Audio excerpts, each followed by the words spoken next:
হলো যে নবী এবং রাসূলদের মধ্যকার দ্বন্দ্ব, শত্রুতা, এবং এটা হলো একটা ব্যাপক বিষয়। এটা একটা স্বতঃসিদ্ধ কথা এখান থেকে আমরা পাই যে যুগ যুগ ধরে চলে আসতেছে নবী রাসূলগণের সময় থেকেও এবং এখনো, যে হকপন্থীদের সাথে বাতিলপন্থীদের শত্রুতা এটা হবেই হবে, এটা হয়েই যাবে। যখন হয়েই যাবে তখন সেখান থেকে দুই দলের আবার দুইটা ভূমিকা হয়ে যায়। একদল বলে তোর শত্রু যখন হবেই তো বেচারে আরো শত্রু বানিয়ে দিই, না সেটা না। আমরা জানা থাকলো যে শত্রুতা এটা হয় হকের দাওয়াতের সাথে, তো একদিন না একদিন সংঘর্ষ হতেই পারে, সরাসরি হতে পারে, ভিতরে ভিতরে তারা পাকতে পারে, সমস্যা নাই, কিন্তু আমাকে থাকতে হবে আমার আদর্শের উপরে। বরং বিপরীত দিকে যেহেতু এটা শত্রুতার বিষয়, তো আমাকে আরো সাবধান থাকতে হবে। আল্লাহ নবী সাল্লাল্লাহু আলাইহি ওয়াসাল্লাম যখন ওয়াহির কথাগুলো নিয়ে আসলেন, তখন ওয়ারাকা বিন নওফলের কাছে মা খাদিজা রাদিয়াল্লাহু আনহা যখন নিয়ে গেলেন, তখন তিনি তাকে কি বলছিলেন যে বাবা তুমি যেই বাণীগুলো নিয়ে আসছো, যেই বাণীগুলো প্রথমে বললেন যে এটার এবং ঈসা আলাইহিস সালাম যা নিয়ে আসছিলেন তার উৎস সমান, তার মানে ওয়াহি, এটা আল্লাহর আসমানি দ্বীন, এটা বুঝাইলেন। তাই এটার মাধ্যমে আল্লাহ নবী সাল্লাল্লাহু আলাইহি ওয়াসাল্লামকে অভয়বাণী দিলেন। আর শেষে কি বললেন, তুমি যা নিয়ে এসেছো ইল্লা উদি, ওইটা নিয়ে যুগে যুগে যারাই এসেছিল তাদেরকে শত্রুতা পোষণ করা হয়েছেই, তার মানে তোমারও শত্রু দাঁড়িয়ে যাবে এবং শত্রুতার মোকাবেলা তোমাকে করাই লাগবে। তখন আল্লাহ নবী সাল্লাল্লাহু আলাইহি ওয়াসাল্লাম বললেন যে আওয়া মুখরিজিয়াহুম, তারা কি আমাকে আমার মাতৃভূমি থেকে বের করে দিবে? আল্লাহু আকবার। তো আসলে তো বের করে দেওয়া হয়েছিল। আর ইনি হয়তো বলেছিলেন এই শব্দটাও যে হ্যাঁ হ্যাঁ হ্যাঁ বের করবে, তার মানে আসমানি কিতাবে, যেহেতু উনি আসমানি কিতাব পড়তেন সেখানে এটা পেয়েছিলেন। তো যাই হোক, আল্লাহু আকবার। আল্লাহ নবী সাল্লাল্লাহু আলাইহি ওয়াসাল্লামকে যে বের করে দেওয়া হয়েছিল এটার কথাই আমরা ভূমিকাতে বলেছিলাম যে একজন ইমাম এর দাওয়াতের বিভিন্ন পয়েন্টে আল্লাহ নবী সাল্লাল্লাহু আলাইহি ওয়াসাল্লাম মিলেছে। তার মধ্যে বিজয়ের যে পয়েন্ট, এটা মিলার আগে তাকে তার জন্মভূমি থেকে বের করে দেওয়ার এই পয়েন্টে মিলে গেছে। আল্লাহ নবী সাল্লাল্লাহু আলাইহি ওয়াসাল্লামকে মক্কা থেকে বিতাড়িত করা হয়েছিল তার সাথী সঙ্গীদেরকে সহ। আর মুহাম্মদ বিন আব্দুল ওয়াহাব নাজদি রাহিমাহুল্লাহ, এখানে দেখেন একাই কিন্তু তাকে বিতাড়িত করা হয়েছিল এই ওয়াইনা শহর থেকে। লা ইলাহা ইল্লাল্লাহ, আল্লাহু আকবার। আজকে আমাদের এই ধরনের কষ্টের কথা আসলে আমরা আরো উল্টা খড়গহস্ত হয়ে যাই, আইনের আশ্রয় নিতে হয়, অন্য কিছু করতে হয়, স্বাভাবিকভাবে করা সমস্যা নাই, কিন্তু এটাও বুঝতে হবে যে আমাদের পাওনাই হলো এটা। আমাদের শত্রুতা করতে করতে এতটুকু করা হবে যে হয়তো আপনার আপন নিড়ে আপনাকে থাকতে দেওয়া হবে না। অতি সযত্নে, অতি স্বপ্নের নীড় আপনি গড়েছিলেন দাওয়াতি দৃষ্টিকোণ থেকে, দিনের খাতিরেই, সেখান থেকে আপনাকে হয়তো বিতাড়িত করা হবে।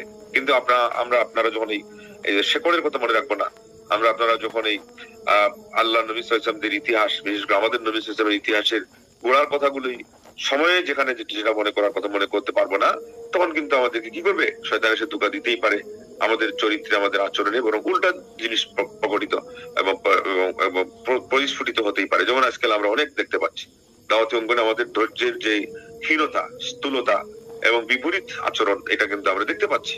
এটা অন্যরা শিখায়, আমাদেরকে অন্যরা শিখালে হবে না।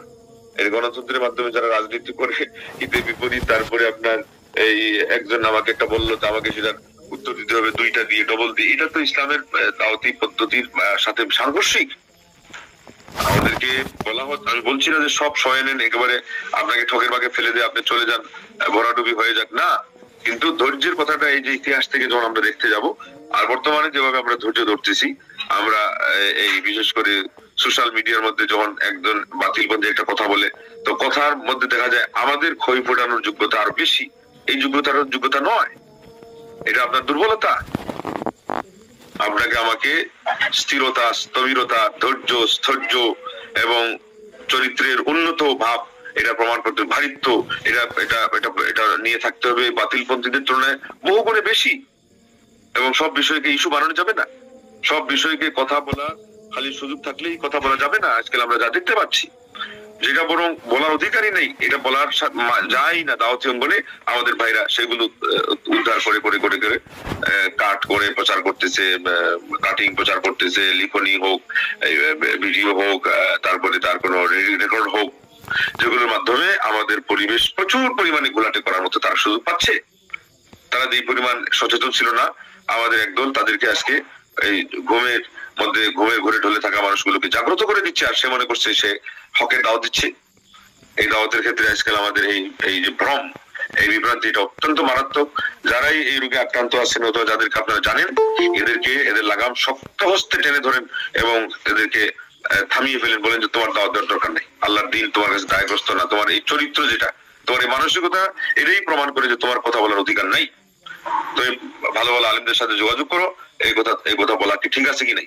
আর তুমি কি মনে করো যে এই কথাগুলো কি ভালো ভালো আলেমরা তাদের কিতাব থেকে বের করতে পারতেন না তোমার আগে? তুমি কোথা থেকে আসছো যে এটা বের করবা? এরই অর্থ হলো যে তুমি এটা উদ্ধার করছো, এটা তোমার নিজের ইচ্ছা মতো, তোমার নিজের চিন্তা মতো এটা করছো, এটা তুমি বাধ্য।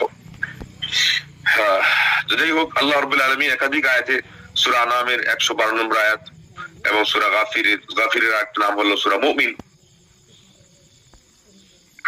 এগুলো, তারপরে সূরা ফুরকানে পাবেন আপনারা 32-33 নম্বর আয়াত, বা 30-এর পর থেকে পাবেন 32 পর্যন্ত। এগুলোতে আল্লাহ পাক বাদানুবাদ কিভাবে হবে এবং শত্রুতা কিভাবে হবে নবী রাসূলদের কাছে সাথে হয়ে গেছে সেটা কথা উল্লেখ করেছেন। কিন্তু খুশির বিষয়, আনন্দের বিষয় যে আল্লাহ পাক বলেছেন ওয়ালা ইয়াতুনাকা বিমাসালিন ইল্লা জিনাকা বিল হাক্কি ওয়া আহসানা তাফসীরা। তারা তোমার কাছে যতই উদাহরণ নিয়ে আসুক বাদানুবাদ করার জন্য, প্রতিবাদ করার জন্য, আমি হকের কথা নিয়ে আসবো এবং সর্বোত্তম ব্যাখ্যা এটা দিয়ে তোমার উত্তরের ব্যবস্থা করে দিব এবং তাদেরকে প্রতিহত করব। এবং আল্লাহ রাব্বুল সূরা সাফফাতের 183 নম্বর আয়াতে বলছেন ওয়া ইন্না জুনদানা লাহুমুল গালিবুন, আর আমার বাহিনী যারা তারা অবশ্যই বিজয়ী হবে। যেখানে শয়তান বলছিল যে আ'উদান্না লাহুম সিরাতাকাল মুস্তাকিম, আমি তাদের উদ্দেশ্যে তোমার সরল পথে দাঁড়িয়ে যাব, তারপরে সুম্মা লাআতিয়ান্নাহুম মিন বাইনি আইদিহিম ওয়া মিন খালফিহিম ওয়া আন আইমানিহিম ওয়া আন শামাইলিহিম ওয়া লা তাজিদু আকসারাহুম শাকিরিন, তারপরে তাদের সম্মুখ দিকে, পেছন দিকে, ডান বাম দিকে আমি তাদেরকে প্ররোচনা দেওয়ার জন্য আসবো, বেশিরভাগকে তুমি শুকরগুজার মানে তোমার কৃতজ্ঞ বান্দা পাবে না। সূরা আরাফের 16 থেকে 17 নম্বর আয়াত। আল্লাহ রাব্বুল আলামিন এগুলোকে এক বাক্যে বলছেন ইন্না কাইদাশ শাইতানি কানা দাঈফা। সূরা নিসার 76 নম্বর আয়াতে যে শয়তানের এই সমস্ত সন্ধিফন্দি এটা অত্যন্ত দুর্বল। তো আল্লাহ আমাদেরকে এইদিকে কি দিচ্ছেন, আর আশার বাণী শোনাচ্ছেন যে এখানে নিয়ে আমাদের কোনো মন ভাঙার প্রয়োজন নাই। আল্লাহ রাব্বুল আলামিন এগুলোকে খর্ব করে দিবেন আর আমাদের হকের সামনে এগুলো একেবারে ধুলি কণার মতো উড়ে চলে যাবে। ততএব এটা নিয়ে আমাদের চিন্তা যেন কম করতে হয়।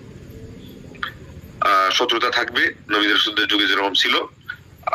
আমি আগে যে আয়াতটা বলছিলাম সেটা হলো সূরা ফুরকানের 31 নম্বর আয়াত, ওয়া কাযালিকা জাআলনা লিকুল্লি নাবিয়্যিন আদুওয়াম মিনাল মুজরিমিন ওয়া কাফা বিরাব্বিকা হাদিয়ান ওয়া নাসীরা।